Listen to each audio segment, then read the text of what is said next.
looking, throwing in the end zone. Montana, touchdown, John Taylor. Young to the air, Young to Jerry Rice, touchdown San Francisco. Young stumbles on the way back and fires up the middle. Pass is caught by Owens.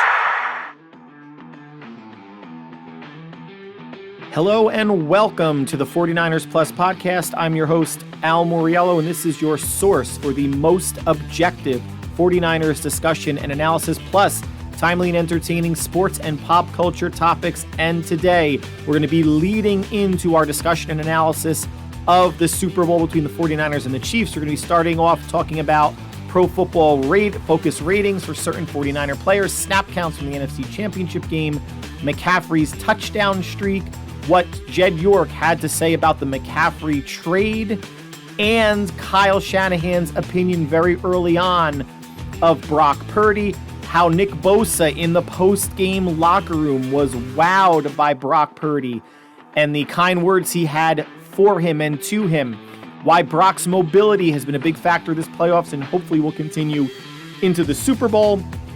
We're going to be talking 4 defensive players who need to step up and 4 defensive players who also need to step up in the Super Bowl to get the Niners the victory. In the plus section, we're going to be talking about the head coaching signings that have been finalized since we last discussed. Supergirl has been cast. I have some thoughts about that. And I just watched a 2-part movie series, science fiction, called The Wandering Earth, that I wanted to share a review for. But like always, it starts with the Niners, so let's get right into it. Let's talk Niners. So let's consider this the appetizer for the full Super Bowl breakdown, which is going to happen next week. This is some thoughts I have to keep you warm, to keep you ready. It is a 2-week wait between the NFC Championship game and the Super Bowl. This is the fluffer edition of the 49ers Plus podcast. And if you are not familiar with what the term fluffer is, that is a person who is on the set of an adult film to basically fondle and jostle the male stars to keep them at attention. And while I won't go so far as to say that this episode will give you blue balls, this is the fluffer episode of the podcast. As we lead into Super Bowl week, there will be either 1 or 2 podcasts the actual week leading into the Super Bowl, but I do have some thoughts in terms of 4 players on O&D that need to step up. But before that, let's take a look at some Pro Football Focus ratings from the NFC Championship game. Top 5 highest rated on offense: Trent Williams, Deebo Samuel, George Kittle, Charlie Werner, backup tight end on 11 snaps, and center Jake Brendel. Top 3 lowest rated: wide receiver Chris Conley on 8 snaps, right tackle Colton McKivitz, and right guard John Feliciano. That is not good when the right side of your offensive line had the 2 lowest grades on offense as you lead into a Super Bowl rather with the Chiefs and a team that has 58 sacks on the season. On defense, top 5 highest rated: Nick Bosa, Charvarius Ward, Fred Warner, Tayshaun Gibson, and Logan Ryan, backup safety, on 14 snaps. Top 3 lowest rated: Ambry Thomas, Jair Brown, and Kevin Givens on 15 snaps. What was interesting, when Ambry Thomas went out with an ankle injury,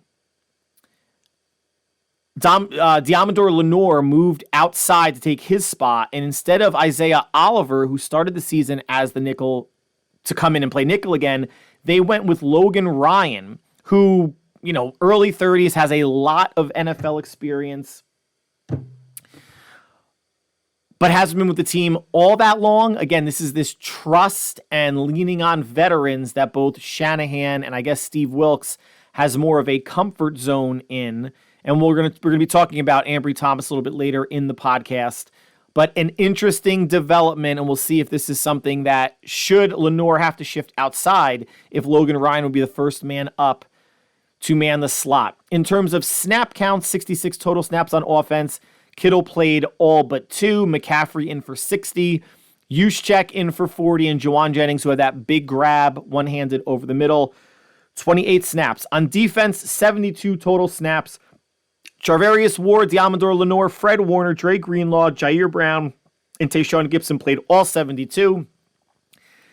Look at the defensive end rotation. Nick Bosa, 70. Chase Young, 56. Randy Gregory, 14. And Robert Beal, 2. In the middle, at defensive tackle, Eric Armstead, Javon Hargrave, Kinlaw, and Givens had the least 15. It was 53, 51, 22 for Armstead, Hargrave, and Kinlaw.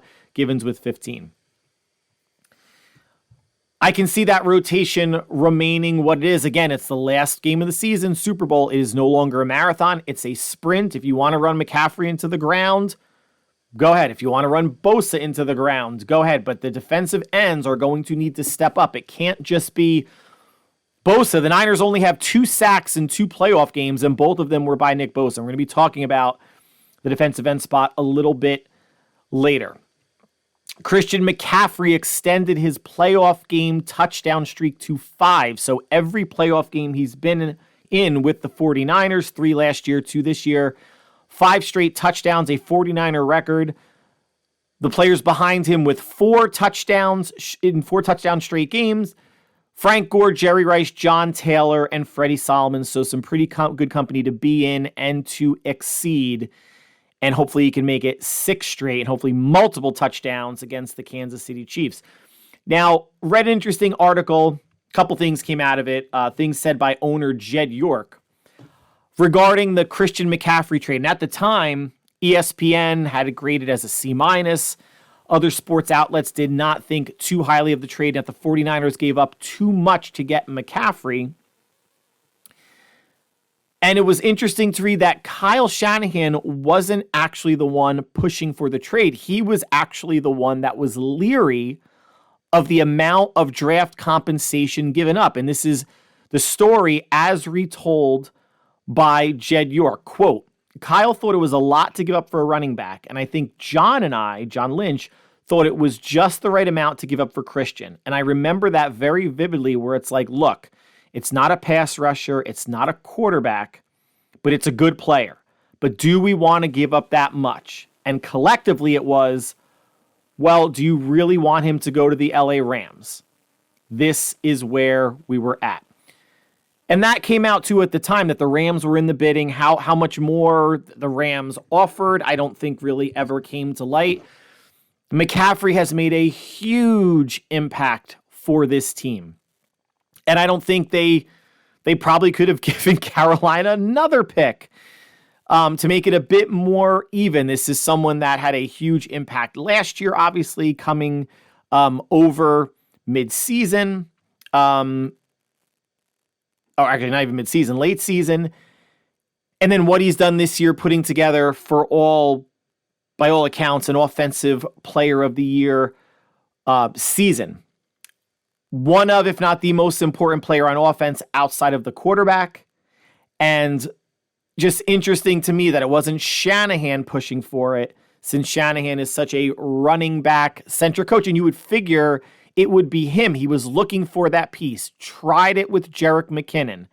McKinnon got hurt. Thought in early on that maybe undrafted rookie Matt Breida could be that. Had a lot of love for Eli Mitchell, but the receiving element wasn't there until this past season. And I know Eli Mitchell has missed, some time with various injuries, but Anthony Lynn and Shanahan and others have made it a point that running backs need to be versed in the passing game and pass protection as well. But McCaffrey made a huge decision, a huge impact, and kudos to John Lynch and Jed York for pushing for that trade. Now, we just, before that, talked about an offensive record, 5 straight touchdowns by McCaffrey in the playoffs. Some defensive records were set as well. Most tackles. Fred Warner has the most tackles in 49er playoff history. And he's only been in the playoffs since 2019, and they missed the playoffs in 2020.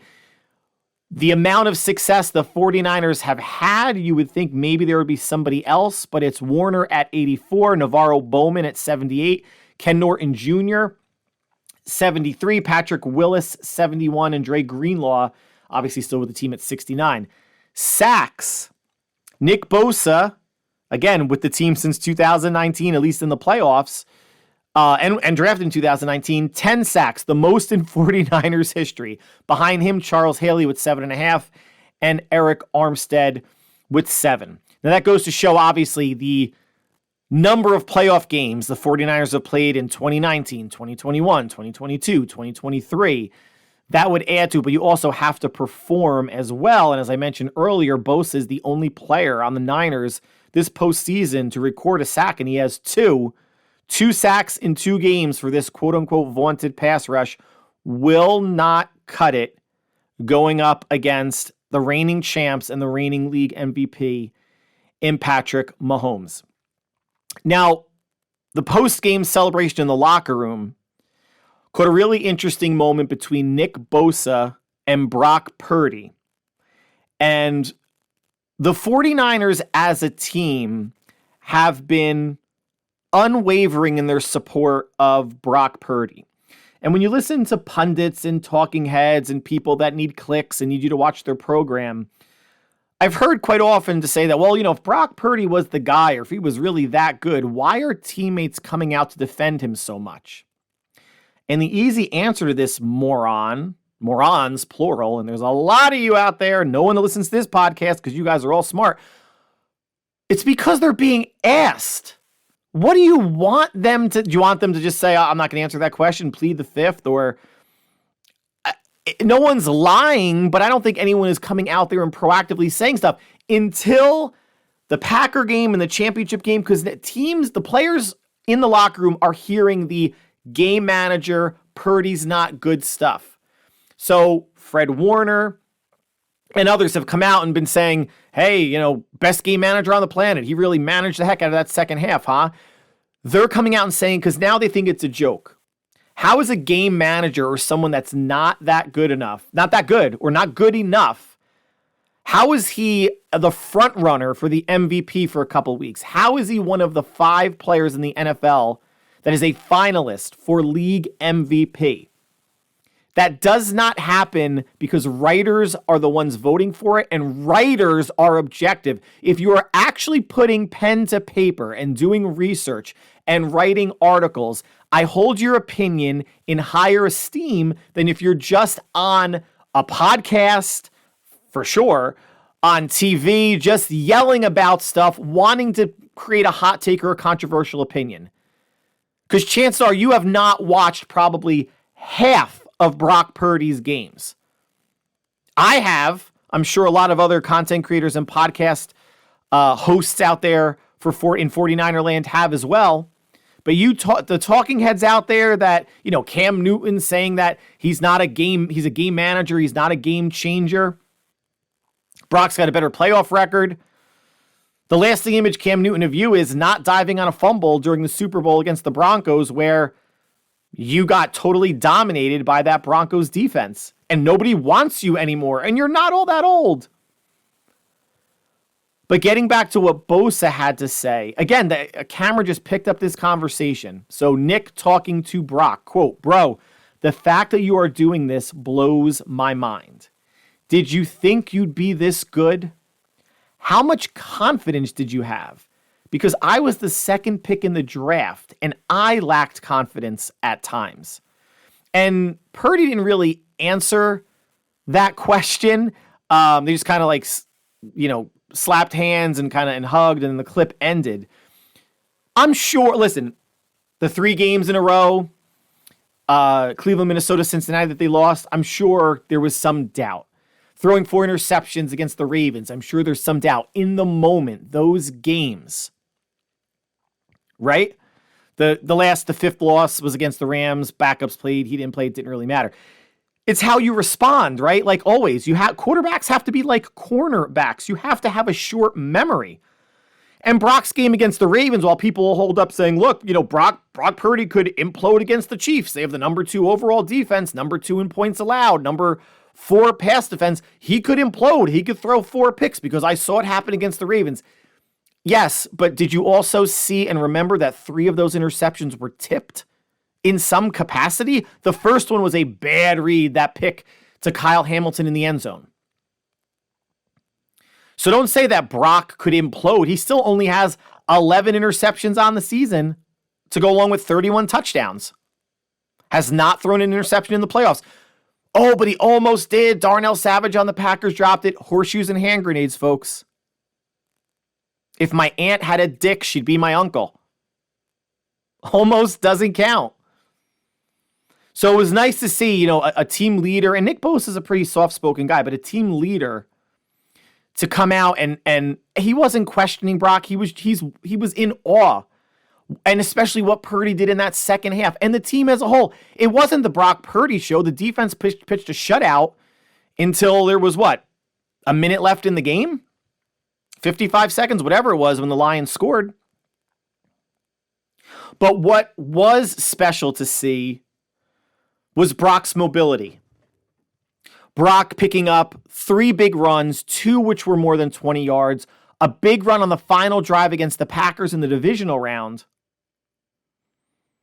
As great as it would be to have someone as mobile as Lamar Jackson or Michael Vick or Randall Cunningham or Steve Young.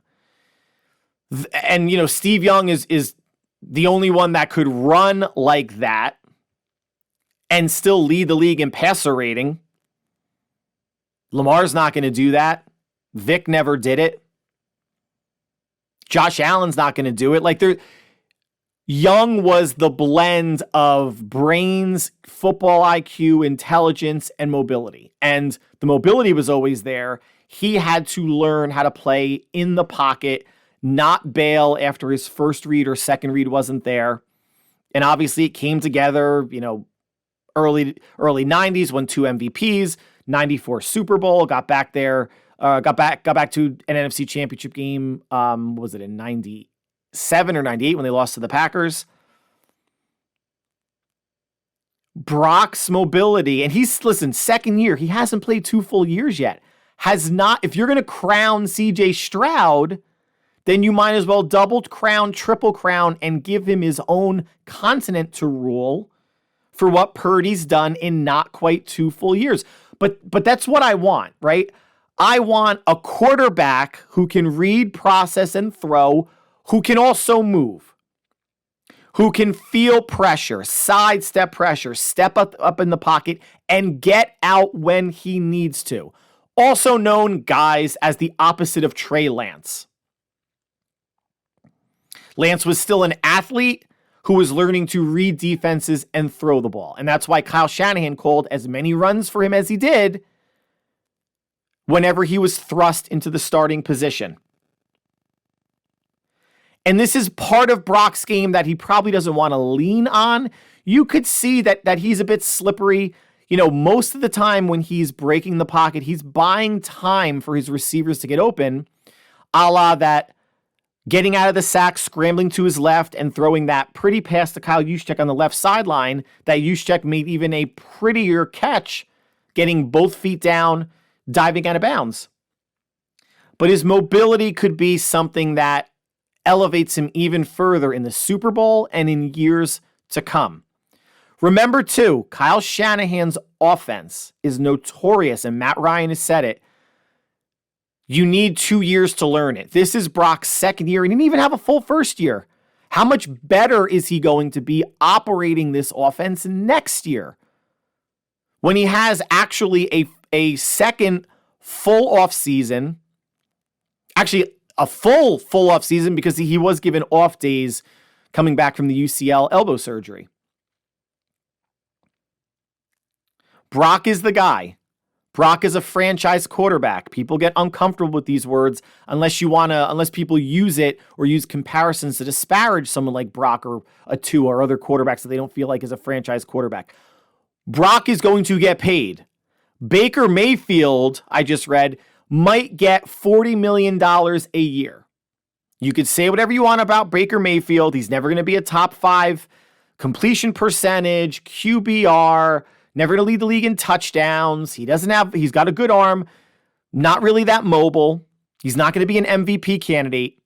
But if the Bucs pony up $40 million a year over multiple years for him, then he's the Bucs franchise quarterback. As of right now, Daniel Jones, with the contract he got, is the Giants franchise quarterback until further notice.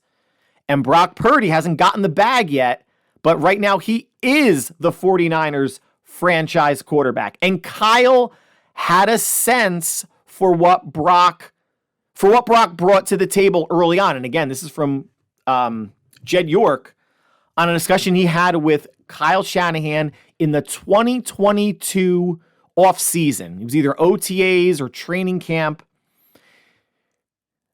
He said that Kyle came into his office and said that we need to talk about the quarterback position. And here's the quote. Quote, Kyle's like, hey man, we got to talk. And that's generally not a good thing when your coach says you've got to talk. I'm like, all right, what's up? And he's like, I think our third string quarterback is our best quarterback. Remember, 2022 season going into it, it was Lance, Garoppolo, Purdy, and this might have been after they got rid of Nate Sudfeld. So this might have been going into week 1 or around there. Quote, I'm like, okay, what does that mean? He's like, well, obviously we've invested in Trey. Trey's doing a good job. We're going to do everything we can. We're not going to change that, and we're not going to change the depth chart, but I think Brock will end up being our quarterback at some point. Trey Lance homers. Kyle Shanahan knew then that Trey Lance wasn't as good as Brock Purdy. And Kyle did the right thing. They didn't force it. He didn't upset the apple cart, and I hate to say it, because I'm going to sound like a jerk, but the injury to Trey Lance's ankle was the best thing to happen to this franchise in the past 20 years. Because it got Brock Purdy in quicker than he would have otherwise gotten in. And special shout out to Jimmy G, who kept continuing his getting hurt legacy, getting hurt against the Dolphins in week 12.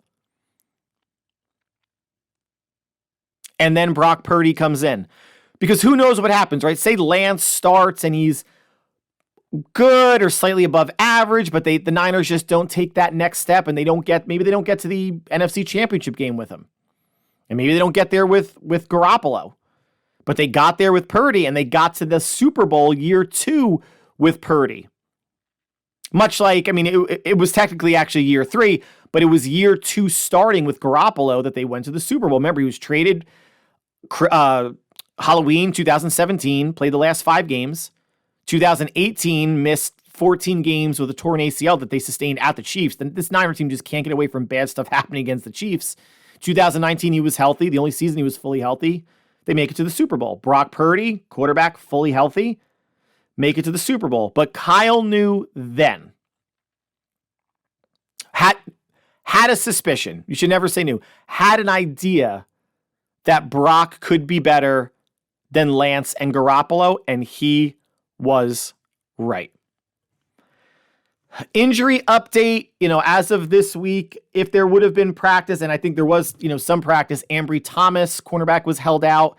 Ankle injury, he's considered day-to-day. George Kittle, an issue with his toe, was held out. He's day-to-day as well. Doesn't sound like anything that's going to keep either player out, although if Ambry Thomas doesn't play in the Super Bowl, I don't know if I would feel absolutely terrible about that.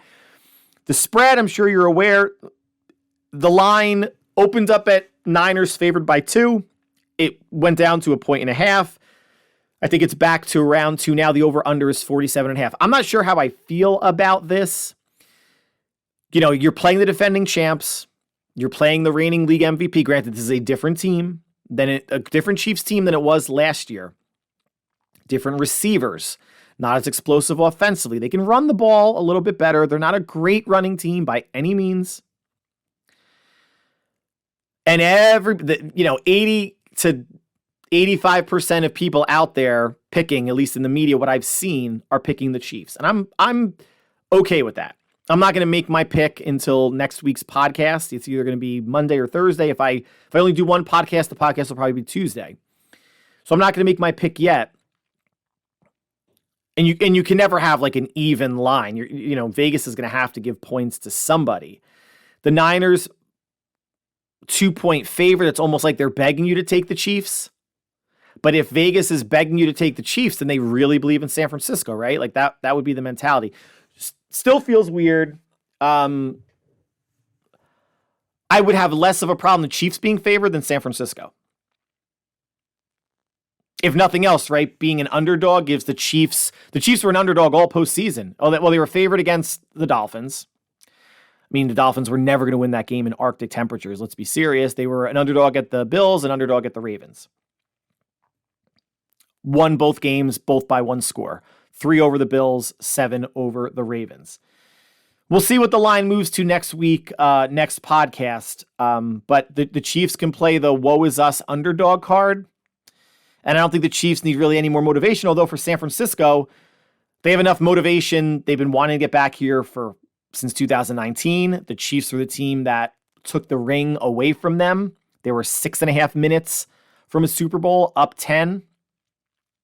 So I think the Niners have as much motivation as they are going to need. But more on the spread, the over, and the full deep dive into the Super Bowl next week. But let's, give a little something. I said this was the fluffer episode. So 4 defensive players who need to step up from 4 to 1. Number 4, Arik Armstead. Now, I know he's coming back dealing with a knee injury and more seriously a foot injury that, may or may not need surgery in the offseason. He's played in 12 games in the regular season, does have 5 sacks, provides a push from the interior, but we need to see more of that. He and his running mate, Javon Hargrave, who has, I think, 7 or 7.5 sacks, need to get to Mahomes. The Chiefs have a very good interior of the offensive line with Creed Humphrey at center, Trey Smith at guard, Joe Thuney at the other guard. If he's going to play or not, he's on the injury report. I can't imagine him not playing. They need to get a push. They need to get to Mahomes, but they also need to bolster the run D. What Steve Wilks was slow to get out of was getting out of that wide 9 defensive line formation. And then obviously only having 2 linebackers on the field because Detroit was going 3 wide in a lot of sets was leaving a light box. And the Lions, if, the top 3 lines in the league, Eagles, I think are number 1. Then the Chiefs and the Lions, you could flip-flop 2-3. If the Lions had that much success in the first half against the Niners, what do you think the Chiefs are going to do? And oh, by the way, you have the best player on the planet, future Hall of Famer Patrick Mahomes, that's going to take whatever the Niners give them and push the envelope a bit. So Armstead needs to be, as he was in previous years, an anchor against the run, because that's not Javon Hargrave's strength. And I know Armstead isn't 100%, but they're going to need him to step up, leave it all on the field 2 Sundays from now. Number 3, Diamador Lenore. Now, don't misunderstand. He's had a really solid season. In the regular season, 3 interceptions, 10 passes defensed. But is he going to draw the assignment of covering or being in a zone where Travis Kelce might line up? Because he is their de facto number 3 receiving option. I mean, he actually might be, well, no, he's number 1. I shouldn't say that. But if you have 2 receivers, it's going to be Rashee Rice or Marquez Valdez-Scantling. Kelce's going to operate from the interior. He's going to be off the tackle, left or right side. So if that's a place where Lenore is going to line up, and that's a big size mismatch, right? Like Kelce's 6'4", 6'5", Lenore's 5'10", 5'11", plus the weight mismatch. Lenore has had a great season. He really has. And he saved that nickel spot when Isaiah Oliver just wasn't cutting it. But I'm curious to see how often he gets matched up on or matched up near Kelce. And Kelce's the number 1 thing you have to take away. I don't think the Niners are going to be able to do it. But let's see how much, if it's tasked to Lenore, how much he can contain the damage that Mahomes and Kelce can do. Number 2, Ambry Thomas, assuming he's healthy on the season, 1 interception, 7 passes defensed. If he's gonna play outside, right? Can he stay with Rashee Rice, who had a nice second half of the season? Marquez Valdez-Scantling can run. Doesn't have great hands, but can run. Even a receiver like Justin Watson. Can he play solid enough on the outside opposite Charvarius Ward that he doesn't get picked on? And by picked on, it's more than just completions. Can he tighten up his coverage? When it's 3rd and 7, I don't want to see him 9 or 10 yards off the line of scrimmage. Challenge the weakness of the Chiefs offense is these receivers. Yes, Rashee Rice has had a nice season. Yes, Marquez Valdes-Scantling finally is learning to catch the ball again this postseason. But they're not receivers that are out of Ambry Thomas's class by any means. Can he tighten it up? Can he, if he grabs a pick, awesome. Can he knock down some passes? Can he not draw stupid PI calls? Of anybody on the defense, it would be him. So Thomas has to step up. And number one, Chase Young. He, like the 49ers line and 49ers defense as a whole, is living on reputation. Since the trade, he's had 2.5 sacks, only 10 total tackles, and 1 tackle for loss. There was something on social media, and it was I think pure bullshit, where someone was questioning, Niners are really considering benching Chase Young for the Super Bowl because of his lack of effort and hustle. And it was apparent on some plays. It was apparent. And Kyle Shanahan did not call anybody out. But what he said was, one of the worst things you can do on defense is not hustle and assume someone else is going to make the tackle. Again, Super Bowl, leave it on the field. No player on either team should be taking a play off. This is what they're all playing for, right? This is what you've been playing for since you were a child. But it's holding the edge. The Chiefs are going to test the Niners' edges. Bosa, Young, Gregory, Beal, whoever's outside, if they move Armstead outside, to see if they can contain pitches or sweeps to the outside, because so far in the postseason, they have not been able to. Can he seal the edge? Can he contain the edge on the run? Can he get a pass rush? Again, nobody other than Bosa. Bosa has 104 quarterback pressures on the year, including the playoffs. That leads the NFL. So while the sacks are not as plentiful as last year's Defensive Player of the Year season, he has 10.5 and then 2 in the postseason. He needs help. And they brought Chase Young in to help, especially since they're down 2 DNs. Drake Jackson, done for the year. Cleveland Farrell, done for the year. That's 6.5 or 7 sacks right there, that at least in the regular season that they had, and it could have been more if they both did not get hurt. So Chase Young needs to step up. He won Defensive Rookie of the year after Nick Bosa did. Bosa in 2019, Chase Young in 2020. He's got to find that. And Bosa's already calling out the Chiefs' defensive tackles for how much they hold. Chase Young, Kyle Shanahan, Steve Wilks should be getting in the officials' ear saying, guys, you got to watch the holding.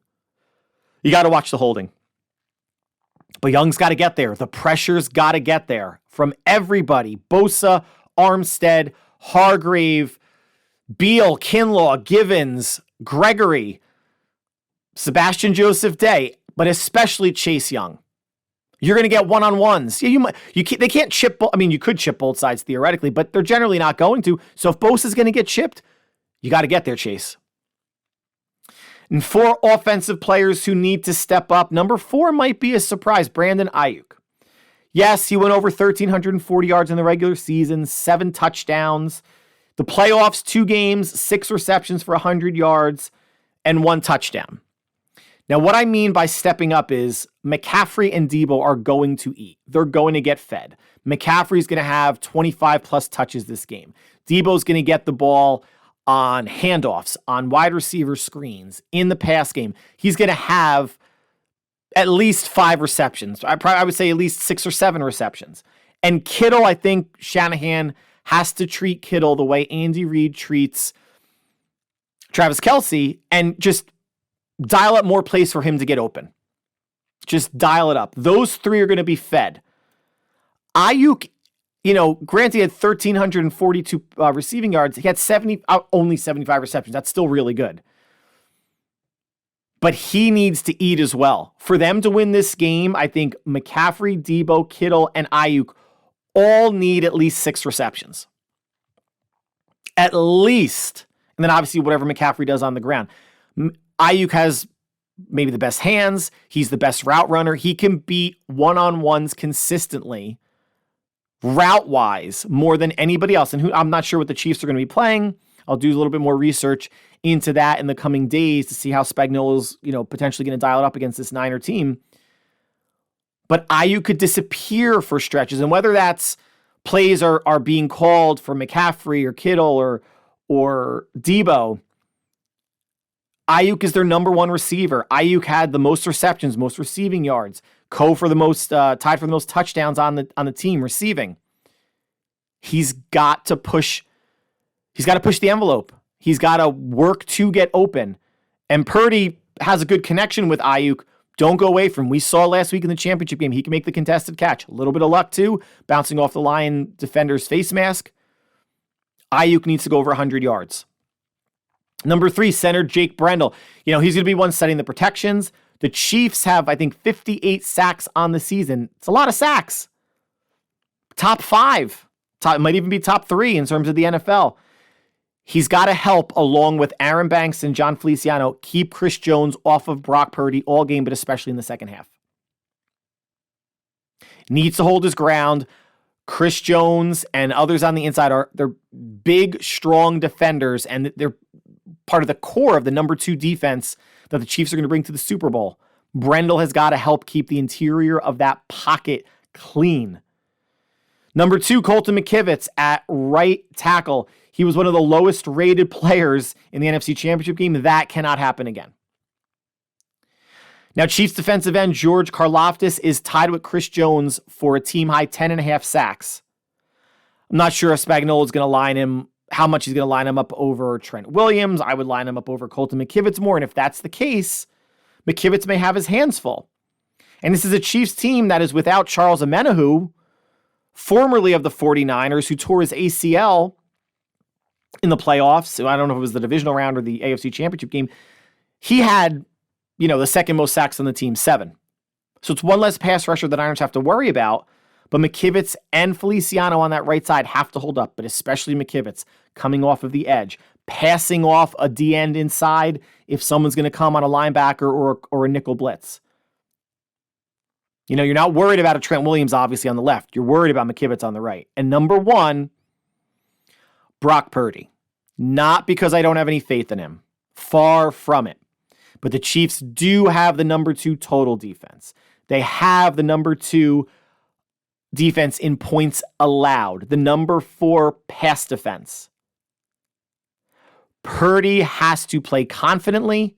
He has to have a short memory if he makes a bad pass or throws an interception. He's got that gunslinger in him, and that's okay. It's okay. But he has to continue to make decisive, quick reads. Spagnuolo is going to disguise a lot of what he does. That's part of how he calls a game. Has to understand who might be coming, who might be dropping. Where's your hot read? Identify one-on-ones. Obviously see where McCaffrey is if you need an outlet. And use his legs.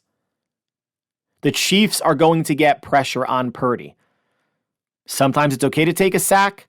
Sometimes he's got to learn to throw it away more. That's something that Jimmy G had a very hard time understanding his last season. I think he probably did the best with that during his tenure as a 49er. But even Purdy, he loves to keep the play alive.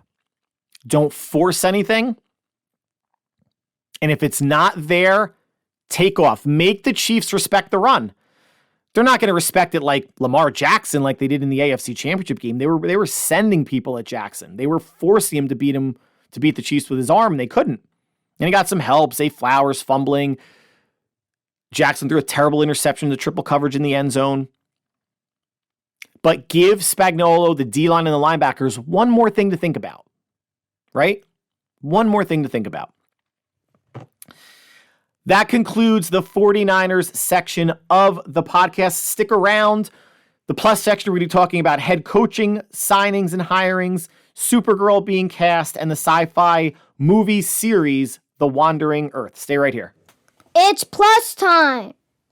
So, a couple hirings being made official the past week or so. So, Antonio Pierce officially named the head coach of the Raiders. I think that was a good decision by owner Mark Davis. The Panthers have hired Dave Canales, former offensive coordinator of the Tampa Bay Buccaneers. He was an offensive coordinator for only 1 year.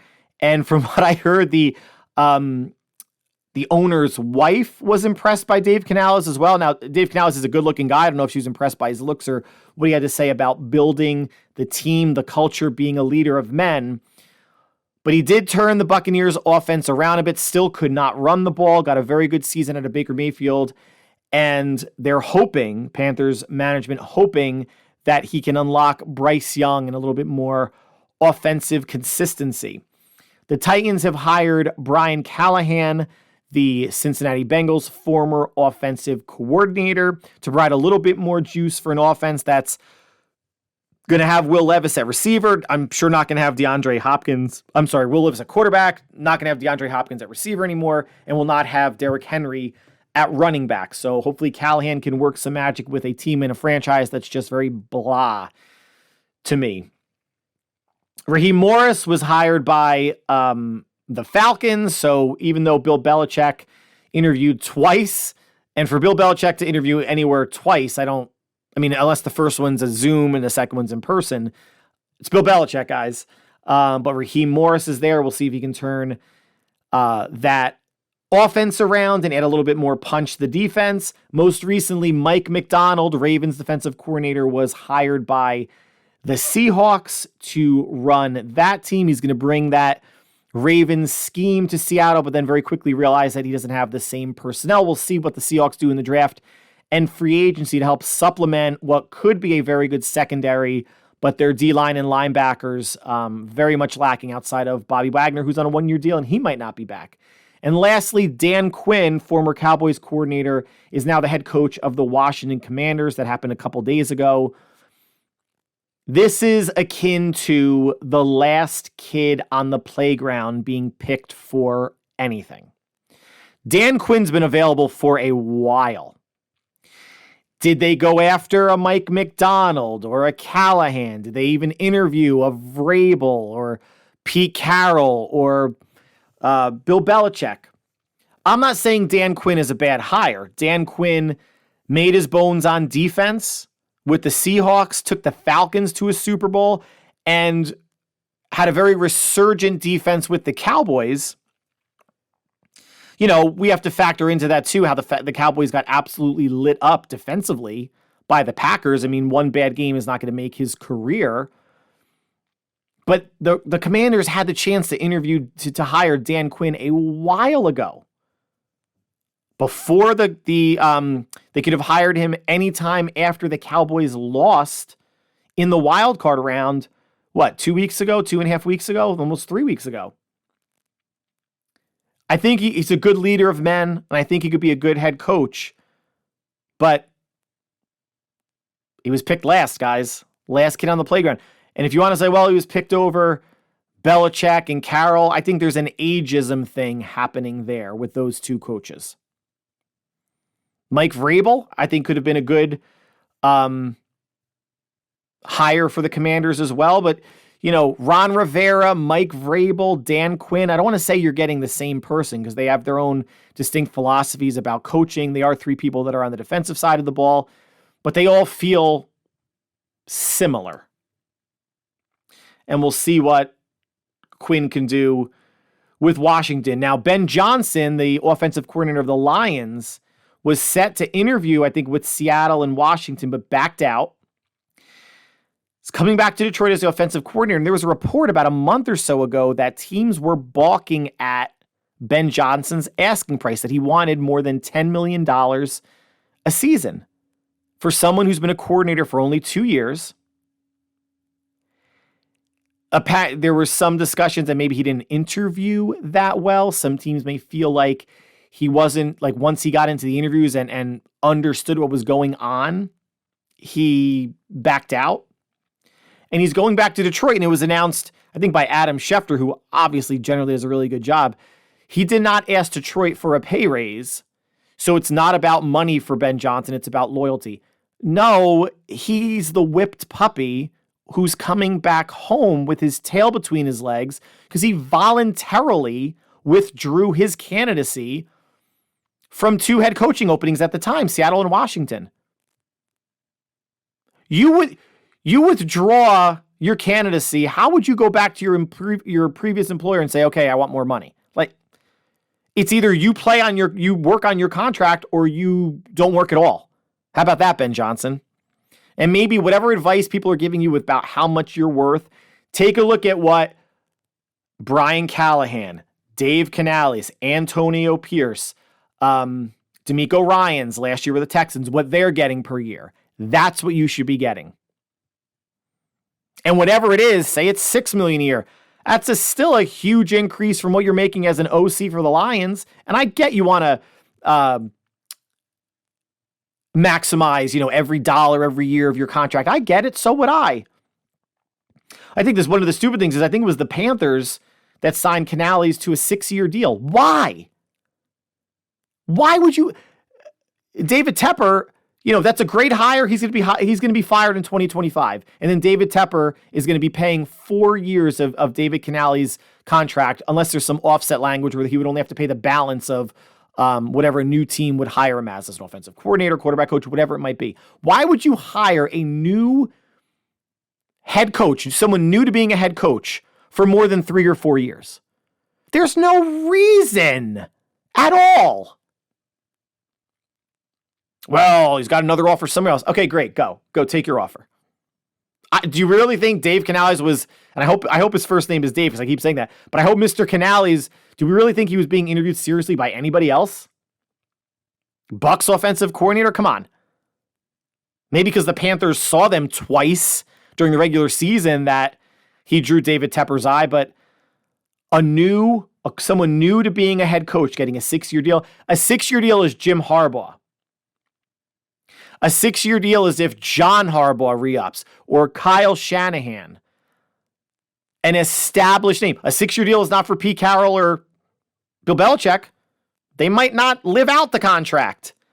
But I think a 3 or 4 year deal is more than sufficient for someone who's got to prove you can be a head coach and prove year 1 or year 2 that you can turn the team around, or even year 3. And if you prove it, then you get your extension. As much as we all want to mock Jerry Jones across the board, he's doing the right thing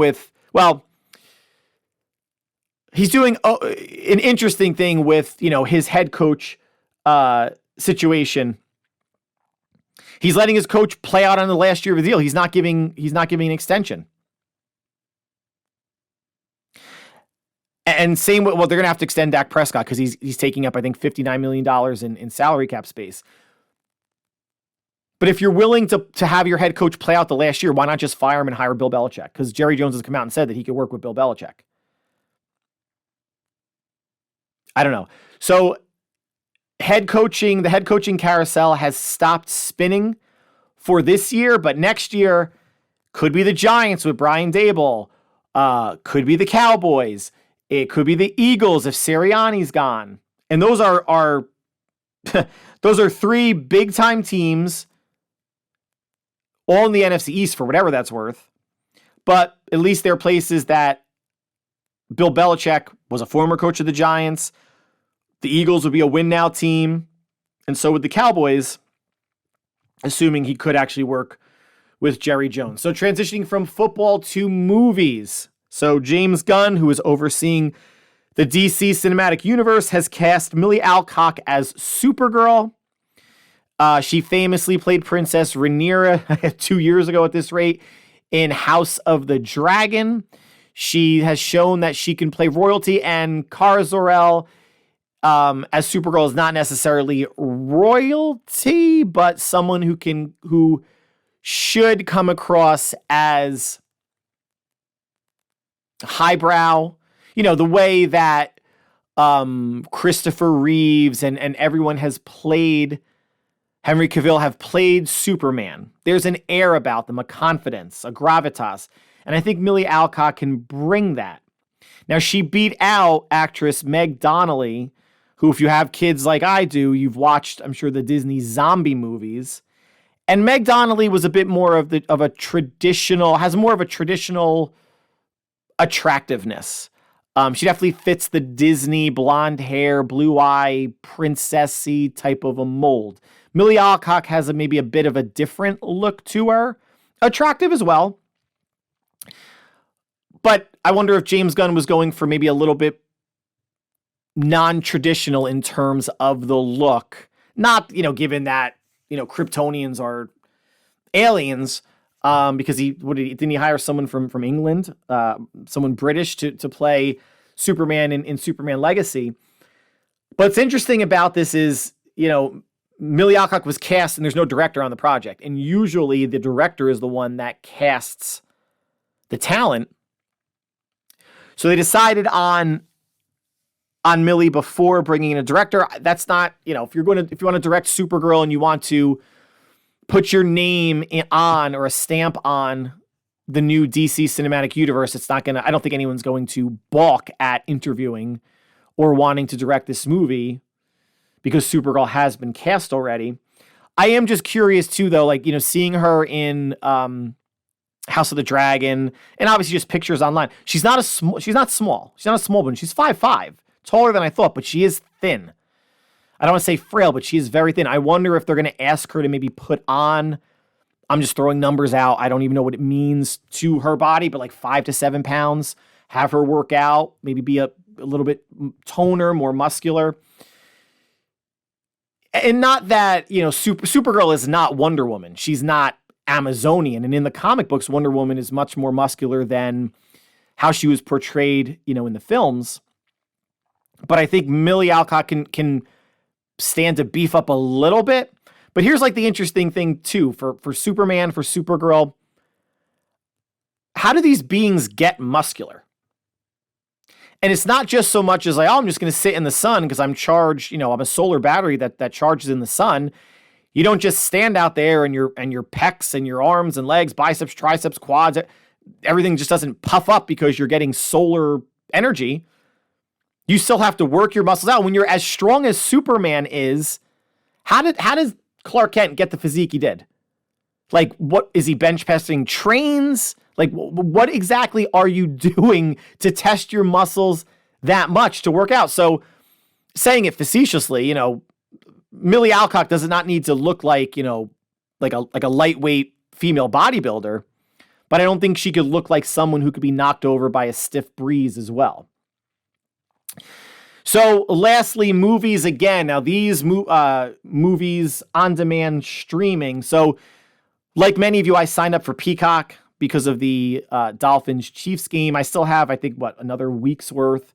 I got to go back and see what the date of that game was, but 30 days worth. So I'm looking through Peacock. Not a whole lot I'm interested in watching. I may check out the Ted series with the bear that comes to life, Seth MacFarlane. But I'm looking through, all right, was there anything to watch? And I saw was reading about The Wandering Earth Part 2. And I'm all right, well, I haven't seen Part 1. Do I need to see Part 1? And Part 2 came out in 2023. Part 1 came out in 2019. Part 2 is a prequel. So I'm okay, I never saw Part 1. Maybe this makes sense to start with the prequel. So this is based on Liu Cixin's Chinese author, very prominent, probably the preeminent Chinese author of this generation, and possibly maybe even of all time, has written a trilogy which is being adapted to Netflix called The Three Body Problem, which is heavy sci-fi. So I'm looking forward to that. And then once I saw that this was based on a short story that Liu wrote, a 50-page short story, I'm okay, I got to watch it. And the movies, plural, is based on the premise of the short story. And that is basically, we're in 2024. So 10, 15 years from now, the Earth learns that the sun is dying and it's going to expand and consume the solar system in 100 years. So the countries of the planet come together to build what they call Earth engines. 10,000 actual engines inside the Earth, but obviously, the engine's outside. So when activated, it can propel the Earth away from the moon and the sun and out of our solar system.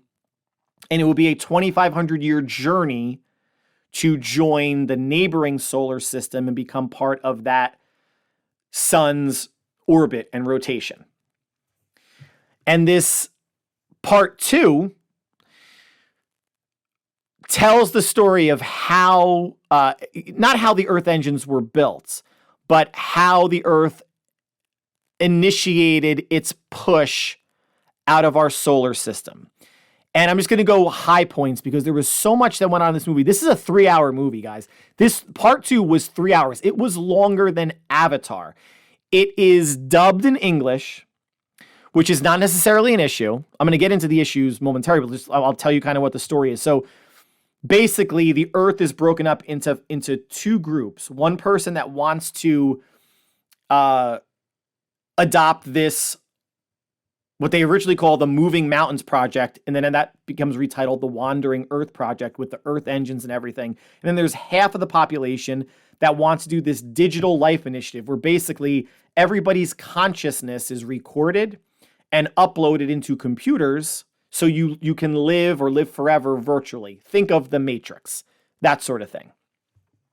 Nowhere in the movie, and I didn't fall asleep or whatever, did they explain, well, if you're going to live digitally and everyone's going to upload their consciousness into the cyberverse, what happens in 100 years when the sun expands and consumes the Earth?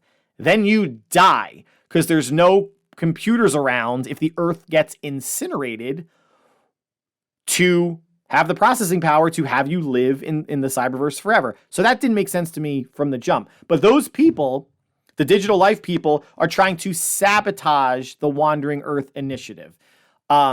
Trying to bomb certain facilities, have certain things kind of not happen. And the story follows, there's maybe like 2 or 3 different story arcs that are happening. One thing I will say about this movie, and I don't know if this is symbolic of maybe Chinese cinema as a whole, but everything happens fast. Like action scenes are fast. The talking, the English dubbing is fast because, and maybe Chinese people speak faster than Americans do. But I feel like the dubbed dialogue, people were speaking so fast before it cut to another scene that scenes, character interactions, even action scenes weren't given time or room to breathe.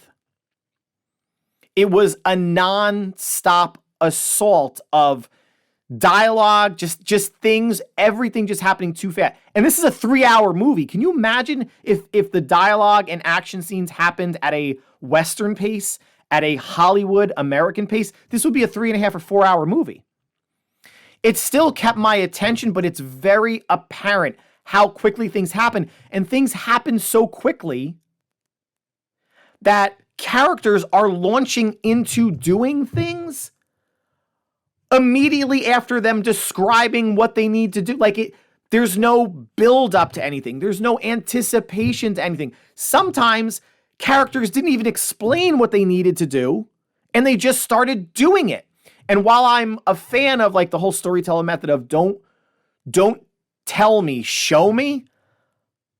So don't tell me what you're going to do. Show me what you're going to do. If you're showing me what's going on, but I have no idea what you're showing me or why it's important, you failed.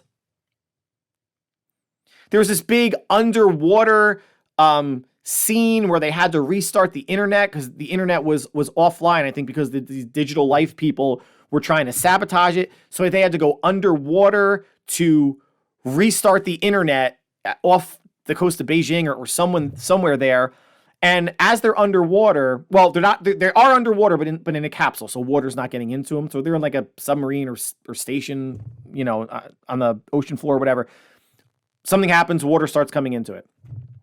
People, and I kid you not, they are wrapping laptops and tower hard drives in saran wrap to preserve them for turning the internet back on so they could activate the Earth engines to start pushing away from the moon and out of the solar system.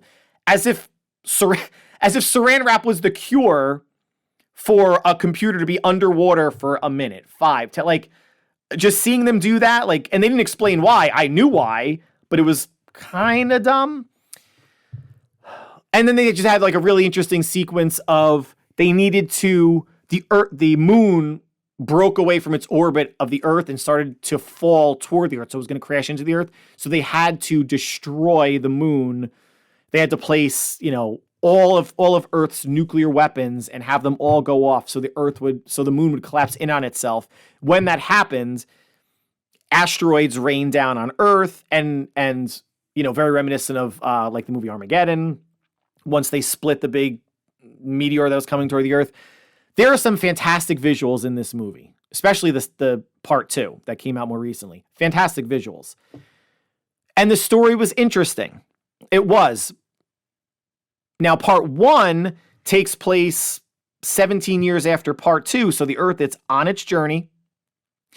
And the issue they're running, and part 2 is a 2-hour movie. That was enough. And this movie, part 1 was a little bit more lighthearted. It wasn't a comedy by any means, but it didn't take itself so seriously. I think the first one maybe tried too hard to be like an action drama thing, but everything happened so frantically that the tone just got muddled. Part 1 does better, and the story about this is now Earth is traveling through our solar system, but now is on track to collide with Jupiter. And the folks that are working people are working to avoid this. And as they get closer to Jupiter and Jupiter's gravity is pulling on it, the Earth starts, kind of breaking apart in places. Like there was a lot of, again, in beautiful visuals. The world building of some of the robots and what they're constructing and the technology and how they're using computers and AI. Very, very interesting. And this is what the author, Lou Sheehan, and hopefully I said that correctly, is known for: big ideas, understanding technology, asking big questions. And the folks, the screenwriters and the directors of the movies just took his premise and fleshed out a whole lot more to get 5 hours worth of movie across 2 hours. I have no idea where the short story ends and the movies begin. I may check out the short story at some point, but here's what I will say. And part 1 is on Netflix. Part 2 is on Peacock and Amazon Prime Video. And remember, part 2 is the prequel. Part 1 is whatever. And if you just want to watch part 1, the first 5 minutes of part 1 goes over what happened in the prequel. Actually, but even though part 1 came out first, it tells the story of why the Earth has engines and what they're trying to accomplish. And then the actual prequel movie fills in all those gaps. Fine. Interesting sci-fi. If there was a third movie, because they're still not, they're only like 20 years or so into this journey, I would watch another one. I would watch another movie to see like what happens maybe 1,000 years from now, or and all the humanity now, because obviously you're being pushed away from the sun. The Earth is getting very cold. I think something I saw on the screen was like negative 85 degrees Celsius. So everyone's living underground, but they do go outside in astronaut suits to mine for resources and things of that nature. If you are a sci-fi fan, I would say watch it. And I would almost say watch part 1 first, then do the prequel. It doesn't ruin anything for which characters survive or whatever. And I don't think you'll like it. It doesn't spoil anything. I don't think you'll like it any better or worse, but I think a better viewing order would be part 1 and then go back to the prequel and see how they got to kind of where they're at. But that concludes the plus section and the podcast as a whole for this week. Like always, I want to thank you for taking time out of your busy routine, for making us part of your listening schedule. No football this weekend. There is the Pro Bowl Skills Challenge, flag football going on. May check that out if I remember. Obviously, NBA, WNBA draft, I think, is coming up sometime soon. NHL. And another week to analyze and dissect the Niners and Chiefs. I will be doing that over the weekend. I want to come fully prepared to the next podcast with, stats, rankings, how teams are performing in the playoffs versus the regular season, maybe the last 8 weeks of the regular season. We're going to break it all down into either 1 or 2 podcasts next week, but at least this week, coming off of 2 straight games that were down to the wire, making me feel like I'm going to throw up for the vast majority of the game, at least there's a sigh and a breath of relief until we get into Super Bowl week and the final NFL game on the calendar. So with that, wishing you, like always, stay happy, stay healthy, stay safe, and we will talk soon. Take care.